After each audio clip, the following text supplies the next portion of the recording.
On one side, Marjorie Taylor Greene screaming at the top of her lungs. On the other side, Jasmine Crockett, ice-cold calm. This confrontation wasn't just an argument between two politicians. This was a clash between two different Americas, and the winner would shock everyone. Before we dive into this incredible story, make sure to like this video and subscribe to our channel so you don't miss our latest political coverage and analysis. Now let's witness one of the most stunning moments in congressional history.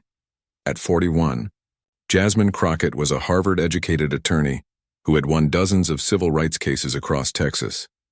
In courtrooms, she had learned to defeat opponents with her composure, and when she came to Congress, she brought those old habits with her, measuring every word, gathering evidence for every move, and never letting emotions take control.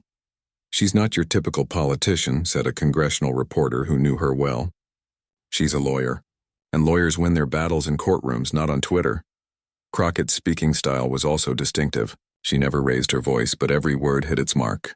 When opponents tried to belittle her, she would simply smile and put her evidence on the table. This approach made her a particularly uncomfortable opponent for old guard politicians. Marjorie Taylor Greene, the Queen of Chaos. Marjorie Taylor Greene was an entirely different story. The Georgia congresswoman had built her political career on provocation and controversy. With millions of social media followers, Greene knew how to turn every speech into a show. But Greene's real power lay in her rage. When she felt she had cornered an opponent, she would raise her voice so loud it could be heard from the back of any chamber. This tactic usually worked. Opponents would either back down or sink to her level, losing their own credibility. For Greene, this strategy had proven especially effective against younger opponents she perceived as inexperienced, until she met Jasmine Crockett. The incident occurred during a special House session on election reform. The tension in the chamber was so thick that even reporters could sense this wouldn't be an ordinary hearing. While Democrats proposed new election security laws, Republicans characterized these proposals as attacks on democracy. Greene had already gotten into arguments with 5 different Democratic members that day. Each time the same tactic: raise your voice, make accusations, grab media attention, and the tactic was working. Greene's clips were going viral on social media, while her opponent's footage remained in the shadows. Crockett's preparation. But Jasmine Crockett had anticipated Greene's tactics. Having faced aggressive opposing attorneys countless times in her legal career, she knew exactly how to handle this situation. The day before the session, she had reviewed possible scenarios with her team. "Greene will probably attack me," she had told her assistant, "but I'm going to teach her how we behave in a courtroom." In Crockett's briefcase that day were not just her speaking notes, but documented evidence of Greene's past contradictory statements, expert reports on election security, and most importantly, photocopies of complaints from Greene's own district. The session began normally. As Democratic members presented their election reform proposals, Greene initially showed her objection only by shaking her head. But when Crockett's turn to speak arrived, everything changed. When Crockett approached the microphone, the silence was striking. More than 400 people in the chamber waited with anticipation to hear what this young woman would say. She began her speech with these words: "Madam Speaker, as we discuss election security today, I notice that some of my colleagues are ignoring problems that occurred in their own elections." This sentence immediately caught Greene's attention, because Crockett was indirectly referring to irregularities in her district. Greene's first response: Greene straightened in her chair and raised her hand. "Madam Speaker, I object," she shouted. But the session chair had given Crockett permission to finish her remarks. Crockett continued, ignoring Greene's response. "In Georgia's 14th district, there were 47 recorded irregularity complaints during the 2022 elections. 31 of these complaints related to inadequate ballot security." At this point, Greene could no longer contain herself. She jumped up from her chair and began walking toward her microphone. "That's completely false," Greene shrieked. Her voice was loud enough to reach every corner of the chamber. "This woman cannot come here and lie about my district." Everyone in the chamber turned to Greene. Cameras began zooming in on her. Reporters had pulled out their notepads. Greene was exactly where she wanted to be, the center of all attention. But Crockett didn't move. She remained at the podium, not looking at Greene, just glancing at the documents in her hands. This calm infuriated Greene even more. "Look at me," Greene shouted. "I'm talking to you." Crockett's silent power at that moment. Crockett slowly raised her head and looked at Greene. There was neither anger nor fear in her eyes. Just that cold, professional gaze seen dozens of times in courtrooms. "Ms. Greene," Crockett said with no tension in her voice, "if you allow me to finish my remarks, I can also show you the sources for these claims." This sentence enraged Greene even further, because Crockett wasn't giving her outburst any consideration. This was a situation Greene had never encountered in her tactics. "Sources?" Greene shrieked. "What sources? Fake news? Liberal media lies?" The atmosphere in the chamber had become electric. Everyone could feel the tension between these two women. But what was interesting was that the tension was one-sided. While Greene was practically on fire, Crockett remained cold and calculated. Crockett pulled a folder from her briefcase and placed it on the table. "Ms. Greene, these documents were obtained from the Georgia Election Commission. They are official documents containing all complaints recorded about your district since 2019. The evidence emerges. Greene's face had turned red. It was obvious from her expression that she knew about those documents. But she had gone too far to back down now. "These documents were obtained illegally," she shouted. "This woman is trying to set me up." Crockett smiled. For the first time that day, an expression appeared on her face. "Ms. Greene, these documents were officially requested and obtained under the Freedom of Information Act. If you'd like, I can also provide you with a photocopy of the request." These words had completely cornered Greene. Realizing she couldn't fight the documents, Greene changed tactics and launched a personal attack. "Who are you to come here and talk about my district?" Greene shouted. "You have no right to come from Texas and interfere in Georgia." Republican members in the chamber nodded in support of Greene. Feeling this supportive energy, Greene became even more aggressive. "This woman can't even properly represent Texas, and now she's trying to meddle in our business." Crockett patiently listened to Greene's words. Then she pulled another document from her briefcase. "Ms. Greene, if you have concerns about my Texas representation, I can show you the approval rating I received from my district last week. 78%. What's your approval rating?" This question caught Greene off guard, because her own approval rating was 52%. Hardly something to brag about. Instead of answering, Greene became even more enraged. "These numbers are manipulated. Liberal media games." At this point, the difference between the two women became crystal clear. Crockett supported every claim with documentation. Greene was just shouting and making accusations. Other members in the chamber were beginning to notice this too. Even some Republicans were showing discomfort with Greene's behavior. As Greene began to feel she was losing, she played her last card. She took a few steps toward Crockett and, pointing her finger at her, shouted, "You are a puppet of the liberal elite. You have no right to look down on real Americans with what you learned at Harvard." These words were Greene's last hope. If Crockett got angry at this point and sank to the same level, Greene would have won.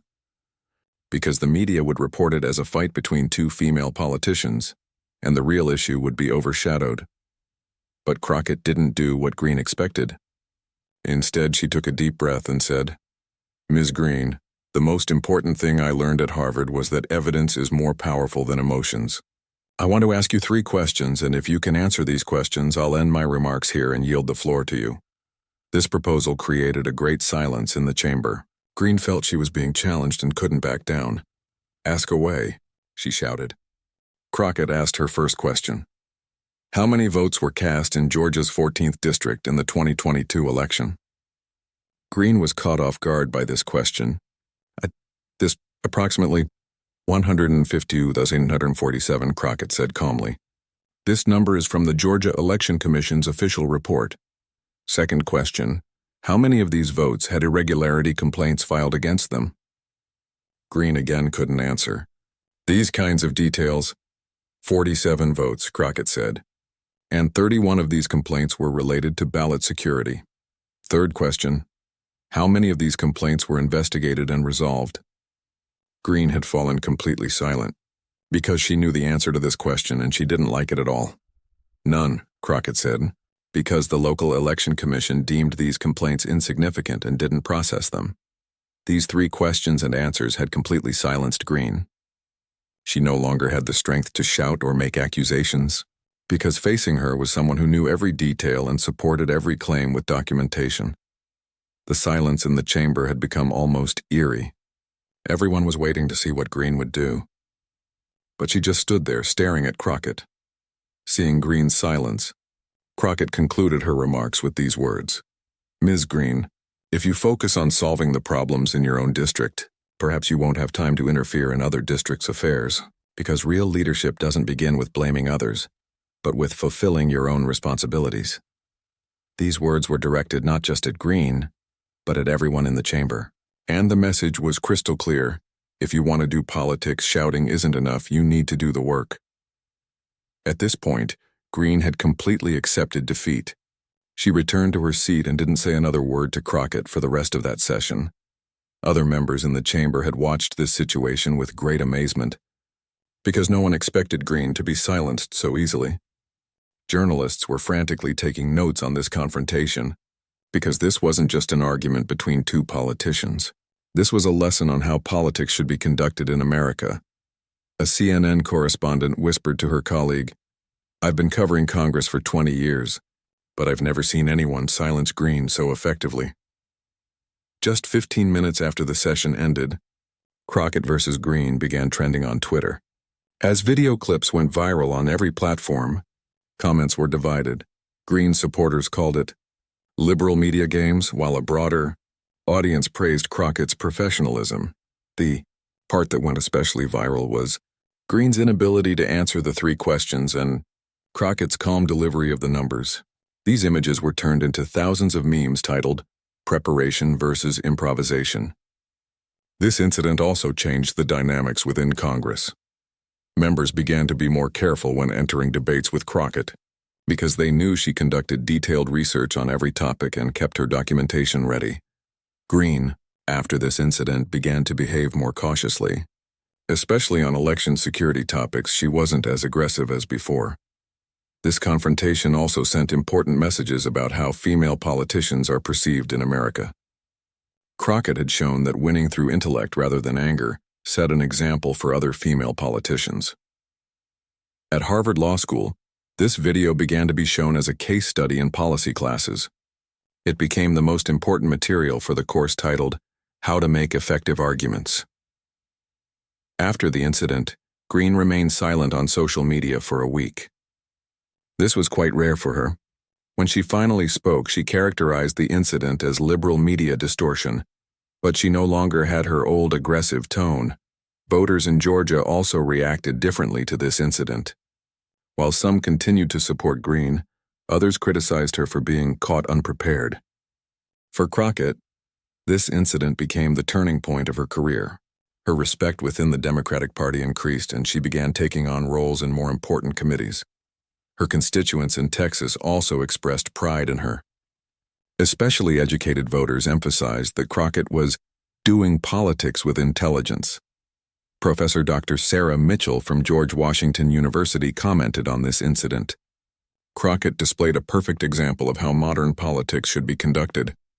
She trusted her evidence, not her emotions. Professor Dr. Michael Torres from Yale Law School also said, "The technique Crockett used is very effective in courtrooms. Drowning the opposing party in their own contradictions is one of the most powerful defense methods."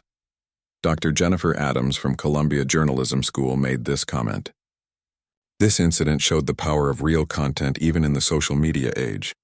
People can finally distinguish substance from noise." One of the most liked comments on Twitter was, "Crockett gave Greene the lesson of her political life, but she did it without any condescension, just by showing the facts." Another user wrote, "This is how politics should be. It's not about shouting, it's about knowing." Even on Fox News, some commentators had to acknowledge Crockett's professionalism. Conservative commentator John Richardson said, "While I may not agree politically, one must appreciate Crockett's preparation." Political communication experts began adding this incident to textbooks as a case study.